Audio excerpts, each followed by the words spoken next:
1. The bonus shuffle. So I used to work at a mid-sized finance company, and one of the biggest scams I ever saw wasn't even subtle. My manager, let's call him Dave, was in charge of performance reviews and deciding bonuses for our team. At first, I thought he was just tough but fair, until I noticed a pattern. The same three guys, all golfing buddies of his, were always getting glowing reviews, promotions, and the lion's share of bonuses. Meanwhile, people who were working way harder, pulling late nights, and actually closing more deals would mysteriously get average ratings. It wasn't just me being bitter either, the numbers didn't lie. One coworker, Sarah, literally outperformed everyone for 3 quarters straight, but Dave wrote her review as lacking team initiative. Turns out, Dave was tweaking the internal metrics in the review system. Since no one outside of management had access, he could basically rewrite productivity stats. He covered his tracks by cherry-picking random complaints from clients and pinning them on whoever he didn't like. HR eventually got wind of it, but the kicker. The head of HR was Dave's college roommate. They brushed it off as management discretion. Within a year, half of our department left, including Sarah, who ended up landing a way better job elsewhere. I stuck around a bit longer but left too. To this day, it still blows my mind how openly corrupt that system was. 2. The fake overtime clock-in. I worked in a factory where the pay system was old school. We still used physical punch cards for clocking in and out. There was this guy named Rob who figured out a genius but shady scam. He'd come in at the start of the shift, punch in, hang around for a few minutes, then sneak out a side door. He'd spend the whole day at home, sleeping or working side gigs, and then just show up before the end of the shift to punch out. The wild part is he had a friend covering for him. If the supervisor asked where Rob was, the buddy would say, "Oh, he's on break," or "He's working on the other line." Since the factory floor was chaotic and people were moving around all the time, no one questioned it. This went on for months. He racked up ridiculous amounts of overtime pay, like he was supposedly working 60+ hours a week. His paychecks were higher than guys who were legitimately busting their asses. Eventually, payroll noticed something was off because he was working more hours than his machine was even running. They set up cameras near the time clock and caught him red-handed. The craziest part? By the time he got caught, he had basically stolen around $15,000. They fired him on the spot, but I don't think he faced legal charges. He just walked away with a massive amount of unearned money. It honestly made some of us wonder why we were killing ourselves on the floor when Rob had basically hacked the system. 3. The nurse and the samples, extreme. I used to work at a clinic, and one of the most disturbing things I've ever seen was what a nurse, we'll call her Kathy, was doing. At first, nobody suspected her. She was charming, well-liked, and had been at the clinic for years. Patients trusted her. But little things started adding up.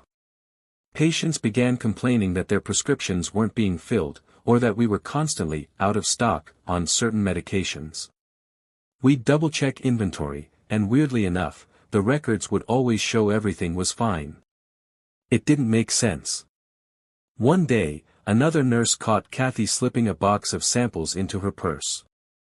Turned out, she'd been pocketing medications, not just vitamins or harmless stuff, but actual narcotics and controlled substances. Sometimes she'd tell patients, "Sorry, we don't have that available right now, come back later." Meanwhile, she was walking home with them. We reported it immediately, and management started digging deeper. When they searched her locker, they found bags of meds she had been hoarding, painkillers, anti-anxiety drugs, even insulin pens. Nobody knows for sure what she was doing with them. Selling them? Using them herself? Both? The scariest part is how long she probably got away with it before we caught on. That meant patients who really needed their medication might have gone without because of her. I left the clinic not long after because the whole situation shook me. To this day, I can't believe how close patients came to serious harm just because one nurse was greedy and reckless. 4. The Resume Factory. This one blew my mind. At my old office, we had a coworker named Greg who everyone thought was just helpful. He was the guy who always offered to spruce up your resume or LinkedIn profile if you were looking to move up or out. At first, people thought he was just being nice. Turns out, Greg was running a side hustle.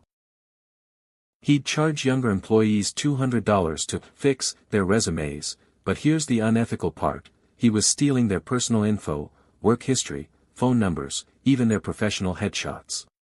He'd use that info to apply to jobs as if he was their recruiter.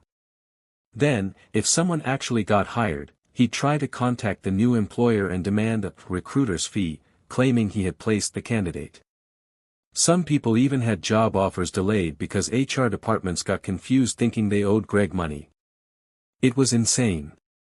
He got away with it for months until one woman's dad, who happened to be a lawyer, stepped in and threatened to sue the company if Greg wasn't dealt with. Greg got fired immediately, but I'll never forget how brazen that scam was. Imagine being so bold that you use your own coworkers as bait for a fake recruiting business. 5. The Data Eraser. Back when I worked at a tech company, we had an IT guy who was about to be laid off. Instead of just moving on, he decided to go full scorched earth. He had admin-level access to our servers, and one night he logged in and literally wiped entire customer databases. Years of transaction history, customer support logs, financial data, gone in an instant. He even deleted backups on the local drives. It took us hours to realize what happened, and by then, he was long gone. Thankfully, we had off-site backups, but restoring them took weeks. During that time, our customer service team was drowning. People were calling in about orders we couldn't even look up. It damaged our reputation massively, not to mention cost the company hundreds of thousands in lost business. The guy was caught eventually. IT forensics traced everything right back to him. He was arrested, and I'm pretty sure he faced jail time. But the level of damage he managed to cause before being stopped was insane. It taught me just how much power someone in IT has if they decide to go rogue.